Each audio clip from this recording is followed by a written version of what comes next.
El testamento no tenía palabras, solo un mapa que rompió el corazón de todos al revelar la verdad más guardada de la familia.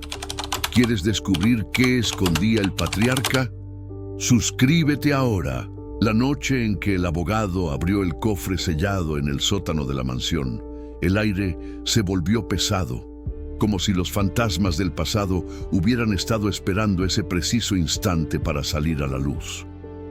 Nadie imaginaba que dentro de esa caja de acero inoxidable, cubierta de polvo y promesas rotas, yacía algo más valioso y devastador que cualquier fortuna. Los herederos, reunidos con miradas llenas de codicia y recuerdos dorados, se quedaron paralizados cuando vieron no un testamento escrito, sino un mapa. Un simple pergamino desgastado por el tiempo, con rutas trazadas en tinta roja y símbolos que ninguno supo descifrar. Al menos al principio. Pero lo que descubrirían al seguirlo cambiaría para siempre lo que creían saber sobre sí mismos. Detrás de cada puerta que el mapa guiaba, había una carta. 50 años de cartas, una por año, escritas por una mano temblorosa, firme en su secreto, pero desgarrada por el amor. Cartas que hablaban de trenes descarrilados, incendios en orfanatos, naufragios silenciados por la prensa, y un hombre que recogió a los sobrevivientes como si fueran sus propios hijos. Ninguno de los hermanos compartía sangre. Ninguno era hijo biológico del patriarca, pero todos, absolutamente todos, habían sido elegidos, rescatados, amados en silencio mientras el mundo creía que formaban parte de una dinastía poderosa, cuando en realidad eran los fragmentos rotos de tragedias que nadie quiso recordar. Y lo más terrible, lo más hermoso, es que jamás lo supieron. Vivieron como hermanos, pelearon como hermanos, se odiaron y se protegieron como hermanos, sin imaginar que su único lazo real era el mismo que los unió al hombre que los salvó. Un secreto enterrado bajo capas de mentiras piadosas y un amor que nunca pidió reconocimiento. Fue Valeria, la menor de todos, quien notó el primer símbolo, una rosa quemada en la esquina del mapa. Su dedo tembló al rozarla. Recordaba esa marca. La había visto 1000 veces en el relicario de su madre adoptiva, guardado bajo llave en el tocador del cuarto principal. Nadie le había explicado jamás su significado. Hasta ahora, siguiendo las coordenadas del pergamano, los hermanos descendieron al jardín trasero, donde un viejo roble, testigo mudo de tantas risas y secretos, escondía en su tronco una cavidad sellada con cera negra. Dentro, la primera carta, fechada el 12 de marzo de 1975, dirigida simplemente para quien un día se pregunte quién es. La letra era firme, pero entrecortada, como si cada palabra hubiera sido escrita entre lágrimas contenidas. Contaba la historia de un incendio en un orfanato de Monterrey. 13 niños perdieron la vida. Uno sobrevivió. Un bebé de 3 meses, rescatado por un hombre que fingió ser su padre para evitar que lo devolvieran a un sistema que ya había fallado. Ese bebé era Mateo. Mateo, ahora un abogado frío y calculador, se desmoronó contra el tronco. Recordó 1000 detalles, su aversión al humo, sus pesadillas con llamas, la forma en que su padre siempre lo abrazaba más fuerte los 12 de marzo. Nunca le dio importancia hasta hoy. Y al final de la carta una frase que dejó helados a todos. No te di mi sangre, pero te di mi alma, porque a veces salvar una vida es lo más parecido a crearla. La segunda pista del mapa los condujo a la estación ferroviaria abandonada a las afueras de Guadalajara. Nadie había puesto un pie allí en más de 40 años. Las vías estaban cubiertas de maleza y el reloj de la torre se había detenido a las 3:17 am. La hora exacta del desastre que nadie en la familia jamás mencionó. Entre los escombros del andén número 4, enterrada bajo una baldosa con la inicial L, hallaron la segunda carta. Esta vez escrita con una tinta azul desvanecida, como si el tiempo hubiera querido borrarla. contaba la historia de un tren que descarriló en la madrugada del 18 de noviembre de 1978. En el vagón de tercera clase viajaba una joven embarazada, sola, huyendo de una vida que ya no le pertenecía. El bebé nació entre fierros retorcidos y gritos ahogados. Fue rescatado por un hombre que no preguntó su nombre, solo envolvió al recién nacido en su abrigo y lo llevó lejos del caos. Ese hombre era el patriarca. Ese bebé era Lucía.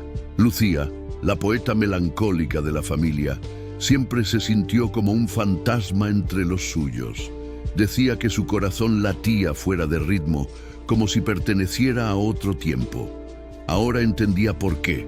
Su madre biológica murió sin saber que su hijo sobrevivió. Su padre adoptivo jamás le contó la verdad, por miedo a que se sintiera huérfana 2 veces. Al pie de la carta, una nota escrita con mano más anciana. Te di un apellido para que nunca supieras que no tenías hogar. Porque el hogar no es donde naces, es donde te aman sin condiciones. El tercer símbolo del mapa era una ancla partida en 2. Los condujo a una cabaña olvidada en la costa de Veracruz, medio devorada por la sal y el tiempo. En el desván, bajo una red de pescar cubierta de óxido, encontraron una caja de madera barnizada con el nombre Santiago, grabado a fuego. Dentro, la tercera carta. Esta vez el papel olía a mar, a sal y a despedida.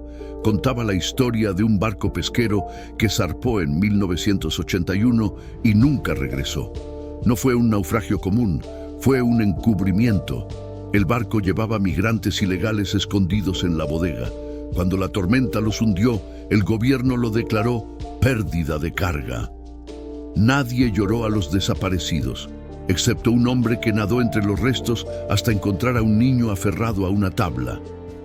Ese niño, apenas de 2 años, no recordaba su nombre. Solo repetía una palabra: mami, mami. El patriarca lo abrazó, lo secó y lo llamó Santiago. Le dio un nuevo origen, una nueva lengua, una nueva piel, porque la que tenía había sido arrastrada por las olas. Santiago, ahora un buzo de rescate que salvaba vidas en el mar, rompió en sollozos al leer la carta. Toda su vida sintió que el océano lo llamaba, no como enemigo, sino como madre ausente. Jamás supo que su instinto lo llevaba de regreso al lugar donde perdió todo y donde, paradójicamente, lo encontraron. La carta terminaba con una frase que resonó como una ola en silencio. Te saqué del agua para que no te ahogaras en la verdad, pero hoy ya no puedo seguir mintiendo, porque mereces saber que fuiste amado desde el primer rescate. La cuarta marca en el mapa era una cruz invertida. No simbolizaba herejía, sino duelo. Los hermanos la siguieron hasta los cimientos de un hospital psiquiátrico clausurado en las afueras de Puebla. El edificio llevaba décadas en ruinas, pero en el sótano, tras una puerta forrada de plomo, hallaron un archivador oxidado con una etiqueta: Caso 4, silencio permanente. Dentro, la cuarta carta, escrita en papel médico con manchas de yodo y una caligrafía casi ilegible, relataba cómo, en 1983, una joven diagnosticada erróneamente con esquizofrenia fue internada tras dar a luz. El personal del hospital, corrompido por intereses oscuros, declaró al bebé como no viable y lo entregó en secreto a quien pagara más. Pero el patriarca no pagó. Los enfrentó. A punta de amenazas y lágrimas, se llevó al recién nacido en una manta blanca, jurando nunca más permitir que un sistema roto decidiera el destino de un inocente. Ese bebé era Isabela, la más rebelde, la que siempre cuestionó las reglas, los médicos, las instituciones, la que estudió derecho para destruir el sistema desde dentro. Nunca supo que su furia venía de un instinto ancestral de protección y de una injusticia que su cuerpo recordaba, aunque su mente no. Al leer la carta, Isabela apretó los puños hasta sangrar. Recordó cómo su padre la miraba con una mezcla de culpa y orgullo cada vez que mencionaba al sistema de salud. Ahora entendía. Él no la protegía de la verdad, la preparaba para vengarla. La carta terminaba con una línea que la dejó sin aliento. No te di un certificado de nacimiento, pero te di una razón para luchar. Porque algunos nacen en hospitales, otros nacen en batallas. La quinta señal del mapa era una paloma con las alas chamuscadas. Los condujo a una iglesia en ruinas en el corazón de Oaxaca, donde antiguamente se bautizaba a los niños del pueblo. Pero en 1985, un incendio accidental destruyó todos los registros parroquiales. Lo que nadie sabía era que el fuego no fue un accidente, fue un encubrimiento. Entre los escombros del altar mayor, bajo una losa con una inscripción desgastada que decía In nomine veritatis, encontraron una caja de plomo sellada con cera bendita. Dentro, la quinta carta, escrita en papel de misal, con tinta mezclada con ceniza. Contaba cómo una monja, al borde de la muerte, entregó un bebé al patriarca durante la noche del incendio. El niño había nacido de una violación y la comunidad lo consideraba maldito. La monja rogó que lo sacara de allí, que lo hiciera desaparecer. Ese niño era Rafael, el más callado, el que rezaba sin fe pero con desesperación, el que evitaba las iglesias, los curas, los símbolos sagrados, porque, sin saberlo, su alma recordaba el lugar donde fue condenado antes de nacer. Al leer la carta, Rafael cayó de rodillas entre las ruinas. No lloró, solo susurró: por eso nunca me sentí digno. Durante años pensó que su silencio era debilidad. Ahora entendía que era el eco de una culpa que nunca fue suya. La carta terminaba con una bendición inesperada. Dios no te marcó como maldito, yo te marqué como mío. Y en este mundo cruel, eso es lo más cercano a un milagro. La sexta marca en el mapa era un ojo cerrado. Los hermanos la interpretaron como lo que nadie vio. Los llevó a un edificio abandonado en la periferia de Ciudad de México, que alguna vez fue un orfanato privado de élite. Pero en realidad era una fábrica de identidades falsas. Allí, niños desaparecidos eran registrados con nuevos nombres y vendidos a familias adineradas. Detrás de una pared falsa en lo que antes fue la oficina del director, hallaron una caja fuerte oxidada. Dentro, la sexta carta, escrita en papel membretado del orfanato, pero con una caligrafía que ya reconocían, la del patriarca, más joven, más desesperada. Contaba cómo en 1987 infiltró el lugar disfrazado de donante para rescatar a un niño que había sido secuestrado junto con su madre. La mujer fue asesinada, el niño marcado para ser reubicado, pero el patriarca lo sacó en el maletero de su coche, con los ojos vendados y el corazón destrozado. Ese niño era Carlos, el más pragmático, el que nunca creyó en coincidencias, el que construyó una fortuna rastreando fraudes y mentiras. Sin saberlo, toda su vida estuvo buscando la verdad que lo creó, porque la mentira que lo ocultó lo marcó para siempre. Al leer la carta, Carlos arrugó el papel contra su pecho. Recordó cómo de niño tenía pesadillas con hombres de traje negro y voces que decían: no tiene nombre, aún. Pensó que era solo un sueño. Ahora entendía que era un recuerdo. La carta terminaba con una confesión desgarradora.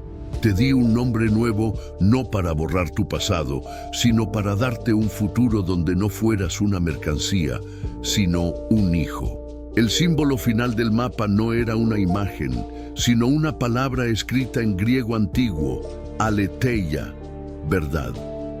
Los condujo de regreso a la mansión familiar, al estudio del patriarca, cerrado desde el día de su muerte.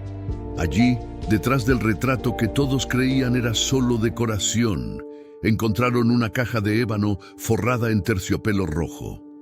En su interior no había más cartas, solo una grabación en una cinta VHS y una carta final, doblada con esmero. La carta estaba fechada el día anterior a su muerte.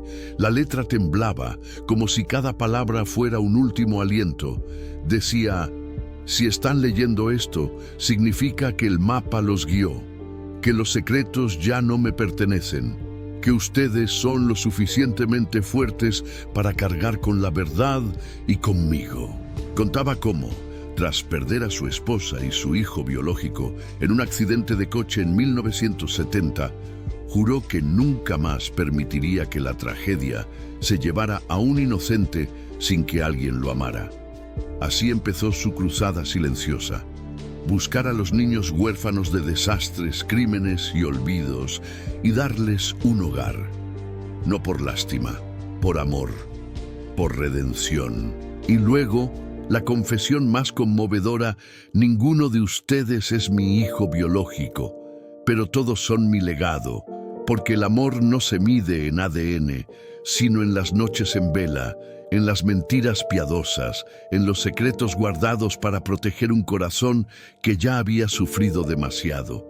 Mientras leían, pusieron la cinta en el antiguo reproductor del estudio.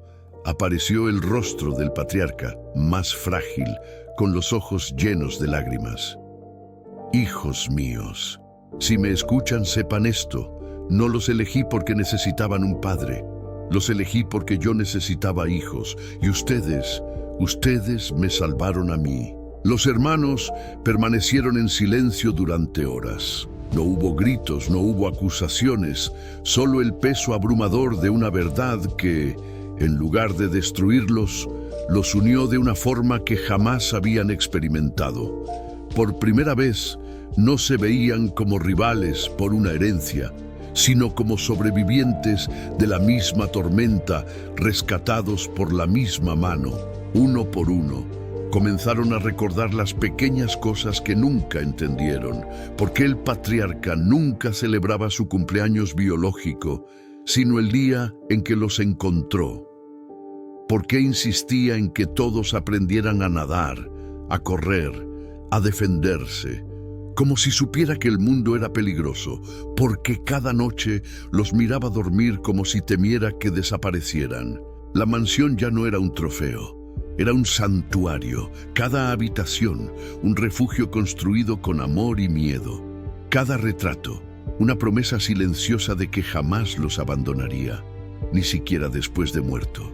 Y entonces Valeria preguntó lo que todos pensaban: ¿por qué no nos lo dijo en vida?